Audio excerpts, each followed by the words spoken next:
کیا زمانے تھے جب باتھ روم گھروں سے باہر چھت پہ یا پھر گھر کے آخری حصے میں بنائے جاتے تھے۔ اس کے پیچھے بڑی حکمت کار فرما تھی۔ باتھ روم وہ جگہ ہے جہاں نجس اور ناپاک چیزیں رہتی ہیں۔ اس حوالے سے اس جگہ کا استعمال جتنا ضروری ہے اتنا ہی اس کے استعمال کی حفاظتی تدابیر کا جاننا بھی ضروری ہے، تاکہ ہم ان منفی شعاؤں سے بچ سکیں جو ہمیں روحانی طور پر کمزور کرتی ہیں۔ باتھ روم استعمال کی حفاظتی تدابیر کے سلسلے میں باتھ روم جانے کی دعا کے مطلب پہ غور کیجیے۔ اللہم انی اعوذ بک من الخبث والخبائث، اے اللہ میں تجھ سے ناپاک جنوں اور جنیوں سے پناہ میں آتا ہوں یا آتی ہوں۔ اس دعا کے مطلب سے ظاہر ہوتا ہے کہ باتھ روم میں جن وغیرہ ہوتے ہیں وہ بھی نجس اور ناپاک جن، یہ چیزیں انسان کو نقصان پہنچانے سے گریز نہیں کرتی، اس لیے باتھ روم میں جانے سے پہلے دعا پڑھنے کا حکم ہے تاکہ ہم اللہ کی پناہ میں آ سکیں۔ باتھ روم کی صفائی ستھرائی پہ کبھی بھی سمجھوتا مت کریں۔ رات کو سونے سے پہلے باتھ روم کی اچھی طرح صفائی کر کے سوئیں۔ دوسری اہم بات، باتھ روم جاتے ہوئے ننگے سر نہیں جانا چاہیے۔ یہ چیز بھی خواتین کو روحانی طور پر کمزور کرتی ہے۔ باتھ روم داخل ہوتے وقت بایاں پاؤں اندر رکھنا اور باہر آتے وقت دایاں پاؤں باہر نکالنا چاہیے تاکہ ہم روحانی طور پر مضبوط ہو سکیں۔ تیسری اہم بات، باتھ روم میں کبھی بھی کپڑے مت لٹکائیں۔ ڈاکٹر شیخ آیز القرنی اس حوالے سے لکھتے ہیں کہ باتھ روم میں ایک رات تک لٹکے رہنے والے کپڑوں میں جتنی نیگیٹو شعائیں بھر جاتی ہیں اس کا خاتمہ تقریباً ناممکن ہو جاتا ہے۔ اس کا اگر ازالہ کرنا بھی چاہیں تو کم از کم 72 گھنٹوں تک ان کپڑوں کو دھوپ میں رکھیں۔ اس لیے میلے کپڑوں کو بھی باتھ روم میں مت رکھیے، ان کو باتھ روم سے باہر ٹوکری وغیرہ میں رکھیے۔ چوتھی اہم بات، باتھ روم کا دروازہ کھلے رکھنے سے متعلق ہے۔ ڈاکٹر آئز نے اس کے نقصانات پہ مفصل بحث کی ہے اور یہ انسان کے حفاظتی امور میں سے ہے کہ وہ باتھ روم کا دروازہ بند رکھے، کبھی بھی کھلا مت چھوڑیں۔ باتھ روم سے منفی شعائیں اور ناپاک جن اور جنیوں کو باہر آنے کا موقع ملتا ہے اور یہ پورے گھر میں پھیل کر بیماری، نحوست اور ڈپریشن پھیلاتے ہیں۔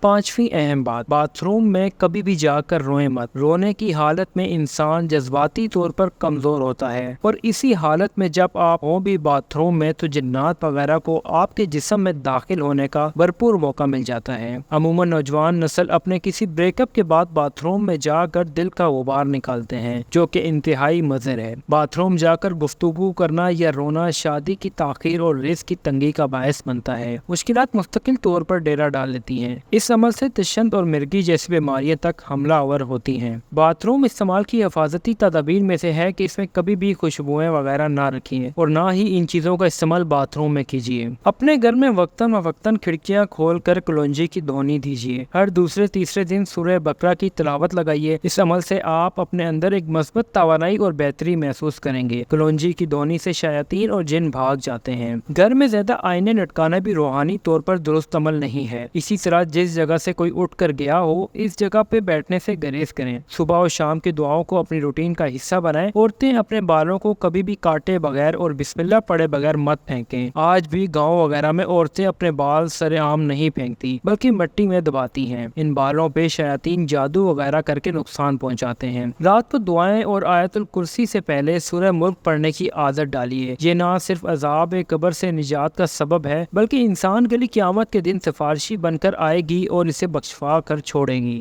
گھر میں داخل ہوتے وقت بسم اللہ پڑھ کر داخل ہو، اس سے شیاطین گھر میں داخل نہیں ہوتے۔ باتھ روم استعمال کی حفاظتی تدابیر جو اسکالرز نے بتائی، ان پر عمل پیرا ہونے سے ڈپریشن، بیماری، نحوست اور روحانی کمزوری سے بچا جا سکتا ہے۔